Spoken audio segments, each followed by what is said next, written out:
আমরা আসলে বলছি যে 18 বছরের আগে একজন মানুষ প্রাপ্তবয়স্ক হয় না, অথচ ইসলাম বলে কিন্তু একজন ছেলে বা মেয়ে সে যখন বালেগ বা বালেগা হয় তখন থেকেই সে কিন্তু মোকাল্লাফ বা প্রাপ্তবয়স্ক। জি।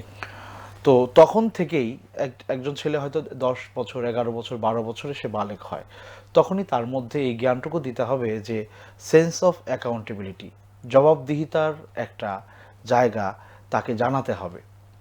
ছোটবেলা থেকেই এটা তার মধ্যে থাকতে হবে যে আমার প্রত্যেকটা কাজ লিপিবদ্ধ হচ্ছে, সংরক্ষিত হচ্ছে, রেকর্ড হচ্ছে, এবং আমি এটার জন্য রেসপন্সিবল। সো এই রেসপন্সিবিলিটি যদি আমরা তাকে শিখাতে পারি যে পরকালে আমার মৃত্যু তো আসবেই, আমার দাদা মারা গেছেন, তার বাবা মারা গেছেন, এর আগে যারা আছেন সবাই দুনিয়া থেকে চলে গেছেন, আমার বাবা মারা যাবেন, আমিও মারা যাব। সো মৃত্যুর পরে আমার একটা জবাবদিহিতার জায়গা আছে।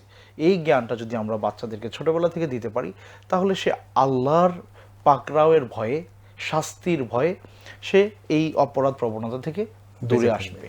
এর পাশাপাশি সর্বশেষ একটা পরামর্শ আমরা দিতে পারি, সেটা হচ্ছে কি বলে যে দেশে যেই আইন এবং শৃঙ্খলা যা রক্ষাকারী যে বাহিনীরা আছেন বা যারা আইন প্রণয়ন করেন দেশ পরিচালনার জন্য, কিশোর গ্যাং বা এই টাইপের যেই কাজগুলো যারা করে, তাদের শাস্তির ব্যাপারে আমরা দেখি যে মানে মানে যথেষ্ট শিথিলতা প্রদর্শন করা হয়।